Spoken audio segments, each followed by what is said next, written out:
హరిప్రసాద్ గారు. ధన్యవాదాలు అధ్యక్ష. A budget is not just number and a paper. It is a reflection of a nation's values, aspirations and priorities. ప్రముఖ ఆర్థికవేత్త, Nobel award గ్రహీత Joseph Stiglitz అన్నారు అధ్యక్ష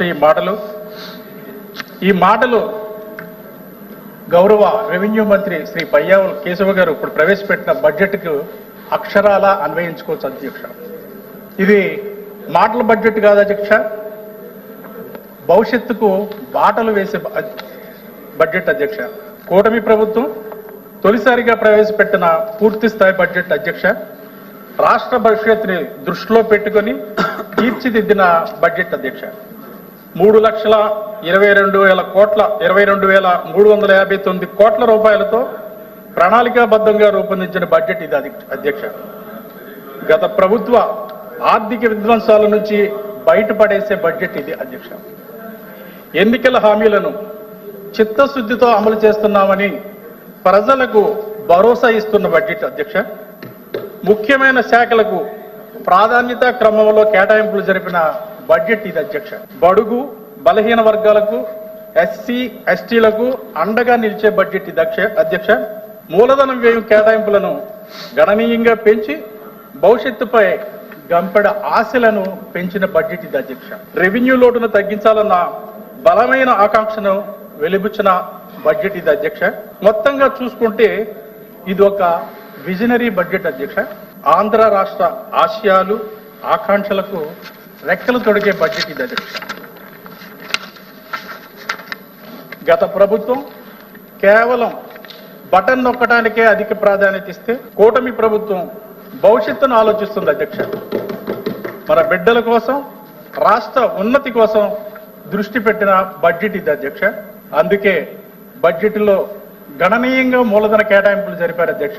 దాదాపు 40,636 కోట్ల రూపాయలను మూలధన వ్యయంగా కేటాయించారు అధ్యక్ష. గత ప్రభుత్వంలో గత 2 ఏళ్లలో కేవలం 47,000 కోట్ల రూపాయలు మాత్రమే మూలధనానికి కేటాయిస్తే, ఈ ప్రభుత్వం 40,636 కోట్ల రూపాయలు కేటాయించిందంటే మూలధన వ్యయం మీద ఈ బడ్జెట్కు ఉన్న చిత్తశుద్ధిని నిరూపిస్తుంది అధ్యక్ష. అధ్యక్ష, మూలధన వ్యయంగా ₹1 ఇప్పుడు ఖర్చు చేస్తే భవిష్యత్తులో అది రాష్ట్రానికి ₹10 తెచ్చిపెడుతుంది అధ్యక్ష. దీనిని విజనరీ నాయకుడిగా పేరున్న గౌరవ ముఖ్యమంత్రి శ్రీ చంద్రబాబు నాయుడు గారు, ఉప ముఖ్యమంత్రి శ్రీ పవన్ కళ్యాణ్ గారుల నేతృత్వంలో భవిష్యత్తు గురించి ఆలోచించి చేసిన కేటాయింపులుగా భావిస్తున్నారు అధ్యక్ష. ఇప్పటి వరకు వైసీపీ నాయకులు సూపర్ 6 అమలు కావడం లేదని చేసిన ప్రచారానికి ఈ బడ్జెట్ చెక్ పెట్టింది అధ్యక్ష. ఎన్నికల ముందు ప్రజలకు ఇచ్చిన హామీ మేరకు సూపర్ 6 పథకాలను అమలు చేసే విధంగా గౌరవ ముఖ్యమంత్రి శ్రీ చంద్రబాబు నాయుడు గారు, ఉప ముఖ్యమంత్రి శ్రీ పవన్ కళ్యాణ్ గారు కట్టుబడి ఉన్నారని ఈ బడ్జెట్ తేటతెల్లం చేస్తుంది అధ్యక్ష. తల్లికి వందనం పథకానికి 9,407 కోట్లు, దీపం 2 పథకానికి 2,601 కోట్ల రూపాయలు, అన్నదాత సుఖీభావ పథకం కోసం ప్రతి రైతుకు 20,000 రూపాయలు అందజేసేలా బడ్జెట్లో 6,300 కోట్ల రూపాయలు కేటాయించడం, ఇచ్చిన హామీలు అన్నీ నిలబెట్టుకునే దిశగా కూటమి ప్రభుత్వం అడుగులు వేస్తుంది అని చెప్పడంలో ఎటువంటి సందేహం లేదు అధ్యక్ష. అదేవిధంగా రాజధాని లేని రాష్ట్రంగా ఆంధ్రప్రదేశ్ అనాదిగా మిగిలిపోయింది అధ్యక్ష. గత పాలకులు రాజధాని పేరుతో 3 ముక్కలు ఆటలాడారు అధ్యక్ష. ప్రజల భావోద్వేగాలతో ఆడుకున్నారు అధ్యక్ష. ఈ బడ్జెట్లో అమరావతి గురించి ఆర్థిక మంత్రి ప్రస్తావించడం సంతోషదాయకం అధ్యక్ష.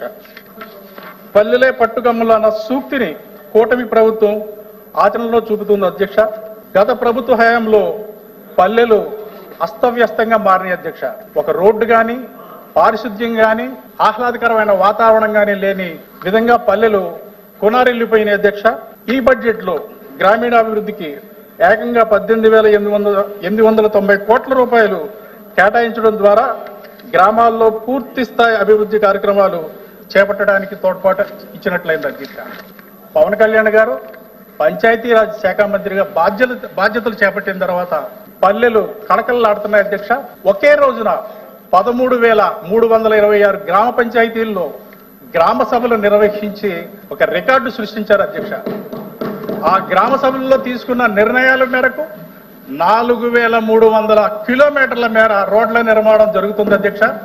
ఆల్రెడీ 3,000 కిలోమీటర్ల నిర్మాణం పూర్తయింది అధ్యక్ష.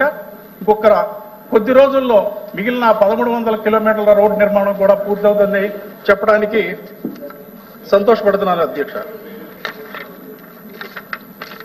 అదేవిధంగా జల్ జీవన్ మిషన్ అధ్యక్ష, గ్రామీణులకు స్వచ్ఛమైన నీరు అందించే ఒక గొప్ప పథకం అధ్యక్ష.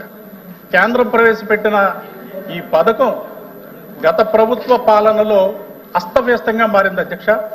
దాదాపు 14,000 కోట్ల రూపాయలు కేటాయిస్తే 2,000 కోట్ల రూపాయలు మాత్రమే ఖర్చు పెట్టారంటే ఈ పథకం ఎంతగా నిర్లక్ష్యమైందో మనం అర్థం చేసుకోవచ్చు అధ్యక్ష.